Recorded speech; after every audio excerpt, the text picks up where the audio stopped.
ಎಲ್ಲ ನನ್ನ ಪ್ರೀತಿಯ ದೃಶ್ಯಕಲಾ ಆಸಕ್ತರಿಗೆ ನಮಸ್ಕಾರಗಳು. ನಾನು ಸದಾನಂದ ಸ್ವಾಮಿ. ಇದು ಕಥೆಯಲ್ಲ, ಜರ್ಮನಿಯಲ್ಲಿ ನಡೆದ ನೈಜ ಘಟನೆ. ಜರ್ಮನಿಯ ನ್ಯೂರನ್ಬರ್ಗ್ ಎಂಬ ಸ್ಥಳದಲ್ಲಿ ಡ್ಯೂರರ್ ಕುಟುಂಬ ವಾಸವಿತ್ತು. ಈ ಕುಟುಂಬದ ದಂಪತಿಗಳಿಗೆ 18 ಜನ ಮಕ್ಕಳು. ಊಟ ಬಟ್ಟೆಗೆ ತೊಂದರೆ ಇದ್ದ ಕಡುಬಡತನದ ಕುಟುಂಬ. ಈ ಕುಟುಂಬದ 18 ಜನ ಮಕ್ಕಳಲ್ಲಿ ಇಬ್ಬರಿಗೆ ಚಿತ್ರಕಲಾವಿದರಾಗಬೇಕು ಎಂಬ ಅಪೇಕ್ಷೆ ಇತ್ತು. ಆದರೆ ನಾವು ಇಲ್ಲೇ ಇದ್ದರೆ ಚಿತ್ರಕಲಾವಿದರಾಗಲು ಸಾಧ್ಯವಿಲ್ಲ ಎಂದು ತಿಳಿದ ಇವರು ಮನೆ ಬಿಟ್ಟು ಜರ್ಮನಿಯ ಮ್ಯಾನಿಕ್ ಚಿತ್ರಕಲಾ ಕಾಲೇಜಿಗೆ ಬರುತ್ತಾರೆ.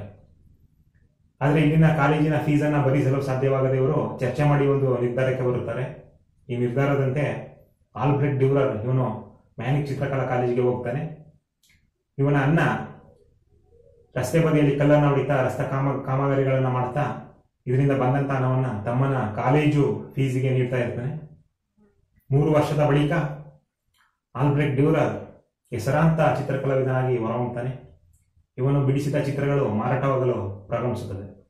ಈ ನಂತರ ಆಲ್ಬ್ರೆಕ್ಟ್ ಡ್ಯೂರರ್ ಅಣ್ಣನ ಹತ್ತಿರ ಬಂದು, ನಾನು ಚಿತ್ರಕಲಾ ಕಾಲೇಜಿನಲ್ಲಿ 3 ವರ್ಷ ವ್ಯಾಸಂಗ ಮಾಡಲು ನೀನು ಹಣ ನೀಡಿದೀಯಾ, ಈಗ ನಿನ್ನ ಆಸೆಯಂತೆ ನೀನು ಚಿತ್ರಕಲಾ ಕಾಲೇಜಿಗೆ ಹೋಗಿ ಚಿತ್ರಕಲಾವಿದನಾಗು ಎಂದು ಹೇಳಿದಾಗ ಅಣ್ಣ ತಮ್ಮನ ಬಳಿ 2 ಕೈಗಳನ್ನು ಚಾಚಿ ತನ್ನ ಅಲಲನ್ನು ತೋರ್ಕೊಳ್ತಾನೆ.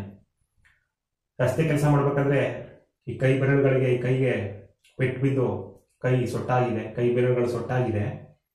ಈ ಕೈಯಲ್ಲಿ ಪೆನ್ಸಿಲ್ ಬ್ರಷನ್ನ ಹಿಡಿಯೋಕ್ಕಾಗಲ್ಲ.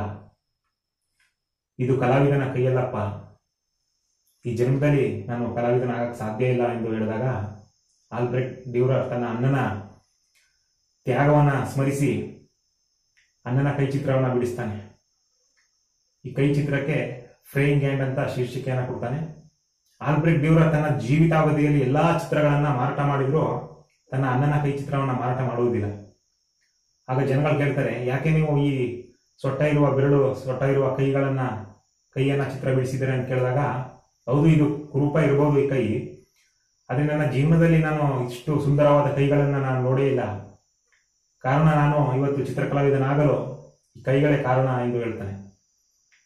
ಎಲ್ಲ ಮಕ್ಕಳ ಪೋಷಕರೇ, ದಯಮಾಡಿ ನಿಮಗೊಂದು ಮನವಿ, ನಿಮ್ಮ ಮಕ್ಕಳು ಚಿತ್ರಕಲೆಯಲ್ಲಿ, ಕ್ಲೇ ಮಾಡಲಿಂಗ್, ನೃತ್ಯ, ನಾಟಕ, ಸಂಗೀತ ಮುಂತಾದ ಕ್ಷೇತ್ರಗಳಲ್ಲಿ ಅವರು ಆಸಕ್ತಿಯನ್ನು ಹೊಂದಿರುತ್ತಾರೆ. ಪೋಷಕರೇ, ದಯಮಾಡಿ ನಿಮ್ಮ ಆಕಾಂಕ್ಷೆಗಳನ್ನು, ನಿಮ್ಮ ಆಸೆಗಳನ್ನು ನಿಮ್ಮ ಮಕ್ಕಳ ಮೇಲೆ ಏರಬೇಡಿ.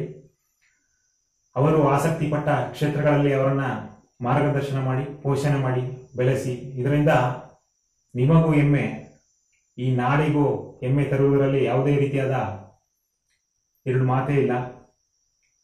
ಮುಂದಿನ ಹಲವು ವಿಷಯಗಳೊಂದಿಗೆ ಭೇಟಿಯಾಗೋಣ. ಧನ್ಯವಾದಗಳೊಂದಿಗೆ ನಾನು ನಿಮ್ಮ ಸದಾ ಕಲಾವಿದ.